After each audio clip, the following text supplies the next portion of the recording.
Hi friends, Pandian star serial இன்னும் வரப்போகிற எபிசோட்ஸ்க்கு அப்புறமா தான் இந்த வீடியோவில் பார்க்க போகிறோம். அங்கே ஃப்ரெண்ட்ஸ் பார்க்கலாம். இப்போது மயிலை அவங்களோட வீட்டுக்கு கூட்டிகிட்டு போனதுக்கப்புறமா அவங்களுடைய அம்மா வீட்டுக்கு அவங்க வந்து கண்டிப்பாக எப்படியாச்சு உன் வாழ்க்கையை தக்க வச்சுக்கிறதுக்காக என்னென்ன பண்ணணுமோ அது எல்லாத்தையும் நான் பண்ணுவேன் அப்படின்னு பாக்கியம் சொல்லிகிட்ருக்காங்க. மயிலும் உட்காந்து அழுதுட்ருக்காங்க அவங்க தங்கச்சிக்கிட்ட. அப்போது பாக்கியம், நீ என்ன பண்ண போகிற, என்னமோ பண்ணுறேன்னு சொல்லிட்டு வந்த அப்படின்னு, வேலையை பார்த்துட்டு போயா, உன்னால் தான் உருப்படி எதுவும் செய்ய முடியாது, நான் பார்த்துக்குறேன் அப்படின்னு சொல்லிட்டுருக்காங்க. போய் முதல்ல இதையாச்சும் அவளுக்கு குடிக்கிறதுக்கு உருப்படியாக கொடு அப்படின்னு சொல்லிட்டு ஜூஸ் கொடுக்குறாங்க. அந்த மயில் கிட்ட எடுத்துகிட்டு போய் கொடுக்கும்போது மயில் எனக்கு வேண்டாம் வேண்டாம் அப்படின்னு சொல்லிட்டுருக்காங்க. அப்போது மயிலோடைய அம்மா வந்து, என்னையா இந்த ஜூஸை கூட இன்னும் நீ அவளுக்கு கொடுக்கலையா, அதுக்கு கூட லாக்கி இல்லையா நீ அப்படின்னு. நான் என்ன பண்ணிட்டு பாக்கியம், எத்தனை தடவை கொடுத்தாலும் வேண்டாம் வேண்டான்னு சொல்கிறா அப்படின்னு. மயில், நான் அம்மா சொல்கிறேன், நீ அந்த வீட்டுக்குள்ளே போய் பழையபடி வாழ்வ, இதுக்கு நான் பொறுப்பு, இங்கே பார் சும்மா அழுதுட்ருக்காத சரியா, இதை குடி அப்படின்னு. ஏம்மா என் வாழ்க்கை இப்படி ஆயிடுச்சு, அவ்வளோதானா முடிஞ்சு போச்சு அப்படின்னலாம் வந்து மயில் அழுக்கிறாங்க. அதெல்லாம் ஒன்றும் இல்லை மயில், இன்னும் எங்கேயோ இருக்குது, நீ குடி அப்படின்னு சொல்லிட்டு மறுபடியும் அம்மா சமாதானப்படுத்தி கொஞ்சம் கொஞ்சமாக குடிக்க வைக்கிறாங்க. மயிலும் கொஞ்சமாக குடிக்கிறாங்க. வழக்கம் போல் திரும்பவும் அழ ஆரம்பிச்சிடுறாங்க பயங்கரமாக. அப்போ இருந்துக்கிட்டு, எதுக்கு மயில் இப்படி தேவையில்லாமல் அழுதுட்டுருக்க அப்படின்னு.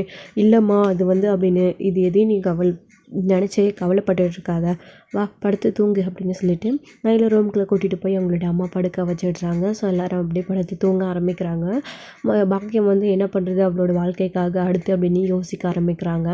அதுக்கப்புறம் தான் இங்கே வந்து பாண்டியனோட வீட்லேயும் எல்லாரும் அதே மாதிரி தான் ரொம்ப வருத்தப்பட்டு அழுதுட்ருக்காங்க. அப்போ வந்து இங்கே கதிர், செந்தில் இவங்கெல்லாம் வந்து சரவணனுக்கு வந்து ஒரு பாடி கார்டு மாதிரி இருக்காங்க. அவர் ஏதாச்சும் தப்பான முடிவு எடுத்துருவாரோ இந்த விஷயத்தில், ரொம்ப நொந்து போயிருக்காரு அப்படின்னு சொல்லிட்டு. ஸோ வந்து அப்படியே வந்து எல்லோரும் படுத்து ரெஸ்ட் எடுத்து தூங்கிடுறாங்க. மறுநாள் காலையில் மயில் வந்து இதே கோவத்தோட, நம்மளை வீட்டை விட்டு துரத்துட்டாங்க, இனி நம்மளை சேர்த்த மாட்டாங்க, ஸோ நம்ம தொடர்ந்து போய் அவங்கக்கிட்ட கெஞ்சி கூத்தாடி பேசி எல்லாத்தையும் சரி பண்ணி அவங்க கூட சேர்ந்து வாழலாம் அப்படின்னு மயில் வந்து அந்த வீட்டுக்கு கிளம்பி போடுறாங்க. ஸோ உங்கள் வீட்டில் எல்லோரும் எழுந்திரிச்சு காலையில் எழுந்திரிச்சு அவங்கவுங்க வேலையை பார்த்துட்டு இருக்கும்போது வாசல் தெளித்து கோலம் போடலாம் அப்படின்னு ராஜியும் மீனாவும் வராங்க. அப்போ வந்து மயில் இங்கே வெளியே உட்காந்துட்ருக்காங்க. அவங்கள பார்த்த உடனே அப்படியே டப்புன்னு திரும்பவும் கதவை சாத்திட்டு போயிடுறாங்க. போனதுக்கப்புறமா எழுந்து நின்றுக்க ஆரம்பிச்சிடுறாங்க. போய் கோமதி கிட்ட விஷயத்த சொன்ன உடனே கோமதியுமே இருந்துக்கிட்டு ஓடி வந்து மயிலை காய்ச்சி முச்சுன்னு கத்த ஆரம்பிச்சிடுறாங்க. என்னமோ சத்தம் கேட்குது அப்படின்னு. வழக்கம் போல் எல்லாரும் திரும்பவும் வேடிக்கை பார்க்க ஆரம்பிச்சிடுறாங்க. இங்கே அப்போ தான் மாறி வடிவு கூட திரும்பவும் நின்று வேடிக்கை பார்த்துட்ருக்காங்க. என்ன இந்த பொண்ணு நேற்று வீட்டை விட்டு துரத்தி விட்டுட்டாங்க, திரும்பவும் வந்து இங்கே நின்றுட்டுருக்கு, பார்க்கவே பாவமாக இருக்குல்ல, இப்படியெல்லாம் இருக்கிறப்போ ஏன் போய் சொல்லி கல்யாணத்தை பண்ணணும் அப்படின்ற மாதிரி மாறியும் வடிவும் பேசிகிட்டு இருக்காங்க. அப்போ கோமதி வந்து காய்ச்சி முச்சுன்னு கத்த ஆரம்பிச்சிடுறாங்க. எதுக்குடி ஏற்கனவே உயிரை வாங்கினது பார்த்தாதன்னு திரும்பவும் இங்கே வந்திருக்கியா, என் பையன் ஏற்கனவே அரை உயிர் பணமாக கிடந்துட்ருக்கா, நீ அவன் முழு உயிரையும் எடுக்கலாம், நீங்கள் திரும்பவும் வந்திருக்கியா, ஒழுங்கு மரியாதை இங்கேருந்து போயிடு அப்படின்லாம் கோமதி பயங்கரமாக திட்டுறாங்க. அத்தா ப்ளீஸ் அத்தா, நான் பண்ணது தப்பு தான் அப்படின்னு என்னை மன்னிச்சிடுங்க அப்படின்னலாம் வந்து மயில் அழுதுகிட்டு நிற்கிறாங்க. அங்கே பாரு, நீ எத்தனை தடவை கெஞ்சினாலே அவ்வளோதான், உனக்கு மரியாதையே இல்லை, போயிடு அப்படின்னு மயிலை நோக்கி விட்டுட்டு திரும்பவும் கதவை சாத்திடுறாங்க. அப்போ மயில் திரும்பவும் அழுதுகிட்டு, யாராச்சும் சொல்லுங்கள், கதவை திறக்க சொல்லுங்கள், என் வாழ்க்கையை சரி பண்ண சொல்லுங்கள், நான் செஞ்சது தப்பு தான், என்னை மன்னிக்க சொல்லுங்கள் அப்படின்னு எல்லாருக்கிட்டையும் அங்கே இருக்கிறவங்க எல்லாருக்கிட்டையும் மயில் ஒரு மென்டல் ப்ரெஷர் மாதிரி மயில் வந்துட்டு எல்லாருக்கிட்டையும் போய் கெஞ்சிட்டு இருக்காங்க. மாறி வடிவ அப்பத்தா கிட்ட கூட நீங்களாச்சும் சொல்லுங்கள் அப்பத்தா அப்படின்னு சொல்லி அவங்கக்கிட்ட போய் கூட நிற்கிறாங்க. என்னம்மா பண்ணுறது அப்படின்னு சொல்லிட்டு அவங்களுமே எதுவுமே தெரியாமல் திருன்னு முழிச்சிட்ருக்காங்க. அப்போ தான் உள்ளே போன கோமதி உடனே ஃபோன் பண்ணி அவங்களுடைய அப்பா அம்மாவுக்கு விஷயத்த சொல்கிறாங்க. உங்கள் பொண்ணு இங்கே அனுப்பி விட்டுட்டு நீங்கள் அங்கே என்ன பண்ணிகிட்ருக்கீங்க, போய் இந்த மாதிரிலாம் கெஞ்சி கூத்தாடு உன்னை ஏற்றுப்பாங்கன்னு சொல்லி அனுப்பி விட்டுருக்கீங்களா, நீங்களாம் ஒரு தாயா அப்படின்னாலாம் கேட்க ஆரம்பிச்சிடுறாங்க. கோமதி, என்ன சொல்கிறீங்க, வார்த்தையை அளந்து பேசுங்க, உங்கள் இஷ்டத்துக்கு ஃபோன் பண்ணி என்னென்னமோ பேசிட்டு இருக்கீங்க அப்படின்னு. வாயை மூடுமா, பொண்ணை அனுப்பி விட்டுட்டு கெஞ்ச வச்சுட்டு நீ அங்கே ஒழிஞ்சிட்டு உட்காந்துட்ருக்கியா, பண்ணுற தப்பெல்லாம் பண்ணி கல்யாணத்தை பண்ணி வச்சுட்டு அப்படின்ற மாதிரியெல்லாம் பேசுகிறாங்க. கொஞ்சம் மரியாதையாக பேசுங்க அப்படின்னு சொல்லிட்டு, மயில் எங்கேயோ ஆளை காணோம், அங்கே கிளம்பி போய் அங்கே உட்காந்து சம்மந்தி வீட்டில் பிரச்சனை பண்ணிக்கிட்டு இருக்கலாம், நடியாக போய் கூட்டிகிட்டு வரலாம் அப்படின்னு அப்படியே போட்ட கையோடையே மயிலை பார்க்கறதுக்காக அங்கே ஓடி வராங்க. இங்கே வந்து மயில் எல்லாருக்கிட்டையும் கெஞ்சி கூத்தாடி காலில் விழுந்து அழுதுட்டுருக்காங்க. அதை பார்த்த உடனே மயில், நீ எங்கடி இங்கே வந்த, சொல்லாத கொள்ளாத, உன்னை யார்கிட்ட இங்கே வர சொன்னால், நான் தான் உன்னோட வாழ்க்கையை சரி பண்ணுறேன்னு சொன்னேன்ல, நீ ஏன்டி இங்கே வந்த அப்படின்னலாம் வந்து கேட்டுட்ருக்காம, எனக்கு வேறு வழி தெரியலம்மா, இந்த வீட்டுக்குள்ளே நான் சேர்ந்து வாழணும் அப்படின்னு சொல்லி மயில் அழுகுறாங்க. அத்தை, மீனா, ராஜி எல்லாம் நான் சொல்ல சொல்ல கேட்காம என்னை வீட்டை விட்டு வெளியில் அனுப்பி கதவை சாத்திட்டாங்க அப்படின்னு மயில் அழுகுறாங்க. நீங்களாம் நல்லா இருப்பீங்களா? ஒரு பொண்ணு இந்த அளவுக்கு வந்து மன்னிப்பு கேட்டு இறங்கி நிற்கிறா, கொஞ்சம் கூட இறக்கம் காட்டாமல் வீட்டை விட்டு வெளியே தள்ளி கதவை சாத்துறீங்களே, நல்லாவே இருக்க மாட்டேங்க, உங்களெல்லாம் சும்மாவே விட மாட்டோம் அப்படின்னலாம் வந்து சொல்லிட்டு இருக்காங்க. மயில், நீ வா, நான் சொன்னா கேளு, அம்மா சொன்னல, இங்கே பாரு, எல்லாமே சரி பண்ணிக்கலாம் அப்படின்னு சொல்கிறாங்க. இல்லைம்மா, இப்போ விட்டால் இதை சரியே பண்ண முடியாது அப்படின்னு மயில் அழுதுட்டு இருக்காங்க. அப்போ எங்கள் வீட்டில் எல்லாருக்கும் விஷயம் தெரிஞ்சு கோவத்தோடு அவங்க வந்து வெளியே கதவை திறந்து சரவணன் பயங்கரமாக மயிலோடைய அப்பா கிட்ட சண்டை போட ஆரம்பிச்சிடுறாங்க. என்னை என் காத்தாலேயே குடும்பத்தோடு வந்து இங்கே பிரச்சனை பண்ணணும்னு வந்திருக்கீங்களா, அதான் உங்களுக்கு எனக்கோ எந்த சம்மந்தமும் இல்லைன்னு வீட்டை விட்டு துரத்தியாச்சுல, திரும்பவும் எதுக்கு இங்கே வந்து நின்றுட்டு பிரச்சனை பண்ணிட்டுருக்கீங்க அப்படின்னலாம் வந்து சரவணன் கேட்குறாரு. அப்போ வந்துட்டு, மாப்பிள்ளை ப்ளீஸ் மாப்பிள்ளை, என் பொண்ணை மன்னிச்சிடுங்க அப்படின்னு, மன்னிப்பே என்றைக்குமே கிடையாது உன் பொண்ணுக்கு அப்படின்னு சொல்லி சரவணன் சொல்லிட்டுருக்காரு. கோவத்தோட சண்டை போட்டுட்ருக்கும்போது பாண்டியனுமே வந்து ஏன்டா சரவணா கொஞ்சம் அமைதியாக பொறுமையாக பேசிங்கன்னா, ஏங்க உங்களுக்கு வேறு வேலை இல்லையா, அதான் நாங்கள் துரத்தி விட்டாச்சுல, எதுக்கு தேவையில்லாமல் திரும்பவும் வந்து இங்கே நின்று பிரச்சனை பண்ணிட்டுருக்கீங்க அப்படின்னு சொல்லிட்டு இங்கே வந்து பாண்டியனும் வந்து கேட்குறாரு. அப்போது இங்கே அழுதுகிட்டே வந்து பார்த்திங்க அப்படின்னா, மயிலோ என்னை மன்னிச்சிடுங்க அப்படின்னு காலில் விழுந்து கெஞ்சிட்ருக்காங்க. உனக்கு என்றைக்குமே மன்னிப்பு கிடையாது, நீ பண்ண துரோகத்துக்கு உடமறைந்து என் கண்ணுக்கு முன்னாடி நிற்காம இங்கேருந்து போயிடு.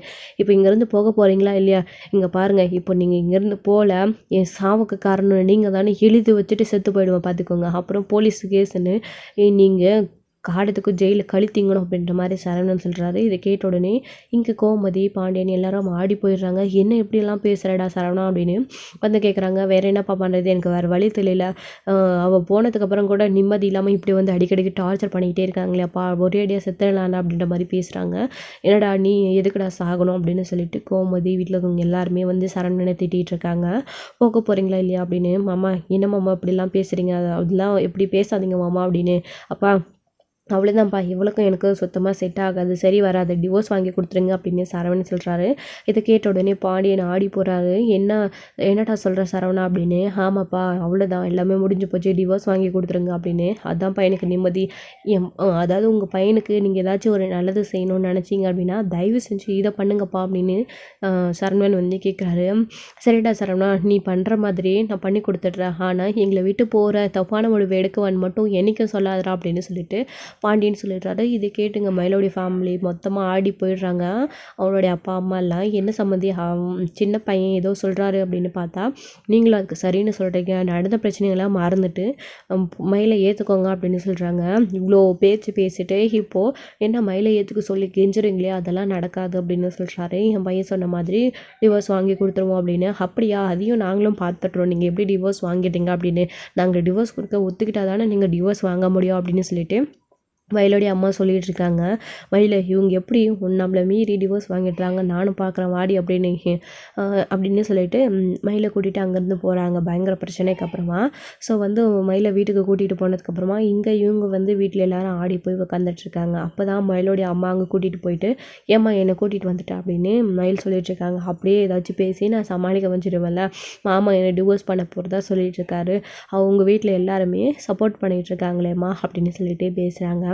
அப்போ தான் இங்கே மயிலோடைய அம்மா இருந்துக்கிட்டு, இங்கே பாரு மயிலே, இங்கே பாரு, எத்தனை கோர்ட்டு கேஸ் அப்படின்னு போனாலையும் இங்கே பொம்பளைங்க சொல்கிறது தான் சட்டம், அதுதான் நடக்கும். இங்கே பாரு அம்மா நான் இருக்கேன்ல, நீ தைரியமாக இருக்கு, நீ அதாவது உன்னுடைய கையெழுத்தும் உன்னுடைய பர்மிஷனும் இல்லாமல் அவங்க எப்படி டிவோர்ஸ் வாங்க முடியும், டிவோர்ஸ்னு வந்து நின்னா உன்னையும் கூப்பிட்டு விசாரிப்பாங்க, அப்போ நீ கட் அண்ட் ரைட்டாக சொல்லிவிடு ஜட்ஜாம்மா கேட்டால் எனக்கு டிவோர்ஸ் பண்ணுறதுல விருப்பம் இல்லை அப்படின்னு அவங்க என்ன வேணாலும் நம்மளை பற்றி சொல்லிட்டு போகணும், அங்கே கோர்ட்டில் போய் நாம் இதெல்லாம் இல்லைன்னு சொல்லி நிரூபிக்கணும் அப்படின்னு சொல்கிறாங்க.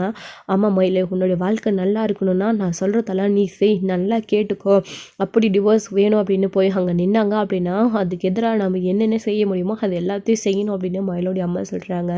அதாவது இப்போ மயிலும் அவங்களுடைய அம்மாவை கூட சேர்ந்து தன் வாழ்க்கையை தக்க வச்சுக்கிறதுக்காக சுயரோபம் எடுக்க ஆரம்பிச்சிடுறாங்க. மயிலுமே கூட இப்போது பாண்டியன் குடும்பத்துக்கு எதிராகவும் சரவணன் குடும்பத்துக்கு எதிராகவும் என்னென்ன பேசணுமோ அது எல்லாத்தையும் பேச மயிலும் ரெடி ஆகிடுறாங்க. ஸோ வந்து அப்படியே மொத்த பழியையும் அந்த குடும்பத்தை மேலே தூக்கி போட முடிவு பண்ணிடுறாங்க. ஸோ அவங்க வரதட்சணை குடும்பம் கேட்டு சித்திரவதை பண்ணுறாங்க. போட்ட நகை பத்தலைன்னு சொல்லி, பொண்ணு படிக்கலைன்னு சொல்லி வீட்டை விட்டு துரத்தி விடுறாங்க. சம்பாதிக்கணும்னு வேலைக்கு அனுப்ப பார்க்குறாங்க. இந்த மாதிரியெல்லாம் வந்து பண தேவைக்காக கொடுமை பண்ணி சித்திரவதை பண்ணுறாங்க அப்படின்னு என் புருஷனும் என் மாமியார் என் மாமனாரும் அப்படின்னு சொல்லிட்டு நீ கோர்ட்டில் சொல்லணும் அப்படின்னெல்லாம் வந்து சொல்லி கொடுக்குறாங்க. இதை கேட்டு ஆடி போயிடுறாங்க மயிலுமே. அவங்களுடைய அம்மா இப்படியெல்லாம் சொல்லிடுமா அப்படின்னு, நம்ம இப்படி தான் சொல்லி ஆகணும், அப்போ தான் கோர்ட் அதை ஏற்றுக்கும், உன்னை டிவோர்ஸ் கொடுக்காம உனக்கு அவங்க கூட சேர்ந்து வாழ முடியும். டிவோர்ஸில் நிறைய விஷயம் இருக்குது மயிலே, விவாகரத்துன்றது சாதாரணமான விஷயம் கிடையாது. 2 பேரும் மனசு ஒத்து போய் பிரியறது ஒன்று இருக்குது. அப்படி நீ ஒத்துக்கல, அவங்களும் டிவோர்ஸ் வேணும் அப்படின்னு கேட்குனா, அதுக்காக பணம் வாங்கிக்கிட்டோ இல்லை ஏதாச்சும் நஷ்டஈடு வாங்கிக்கிட்டோ டிவோர்ஸ் கொடுக்குற மாதிரி நிறைய விஷயம் இருக்குது மயில். இதெல்லாம் அம்மாளுக்கு தெரியாதுன்னு நினச்சிட்ருக்கியா? இந்த மாதிரியெல்லாம் நிறைய இருக்குது.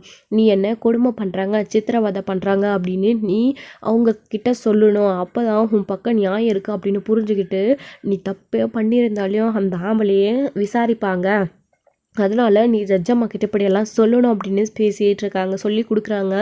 அதுக்கப்புறம் வந்து கேஸ் கொடுக்கறதுக்காக சரவணனும் பாண்டியனும் கிளம்பி போயிடுறாங்க. போயிட்டு இந்த மாதிரி டிவோர்ஸ் வேணும் அப்படின்னு டிவோர்ஸ்க்கு அப்ளை பண்ணுறதுக்காகவும் போகிறாங்க. அங்கே வீட்டில் இருக்கவங்க யாருக்குமே வந்து இதை தடுக்கணும் அப்படின்னு தோன்றதே கிடையாது. அவனோட வாழ்க்கைக்கு அதுதான் சரி அப்படின்னு எல்லாருமே நினைக்கிறாங்க. இப்போ சரவணன் டிவோர்ஸ் பண்ண போகலாம் அப்படின்னு நினைக்கிறாரு. ஆனால் மயில் கண்டிப்பாக இதுக்கு ஒத்துக்க மாட்டாங்க. சரவணனுக்கு டிவோர்ஸ் கொடுக்கவே மாட்டாங்க. ஸோ வந்து சரவணன் கூட சேர்ந்து வாழணும் அப்படின்னு நினைக்கிறாங்க. ஸோ மயில் இப்படியெல்லாம் அந்த குடும்பத்துக்கு எதிராக போய் சொல்லணும் தன் வாழ்க்கையை தக்க வச்சதுக்காக அப்படின்னாலும் நினைக்கிறாங்க. என்னதான் அவங்க கோர்ட்டில் மயிலுக்கு எதிராகவே தீர்ப்பு கொடுத்து மயிலை வீட்டுக்கு அனுப்பி வச்சாலையும் வாழ்கிறதுக்காக சரவணன் எப்படி மயிலை ஏற்றுப்பாங்க? பொய் சொல்லிட்டா அப்படின்னு ஏற்கனவே ஒவ்வொரு நாளும் மயில் சித்திரவதை அனுப்பிச்சுட்டு தான் அந்த வீட்டில் இருந்தாங்க. அப்படி தான் திரும்பவும் இருக்க போகிறாங்க.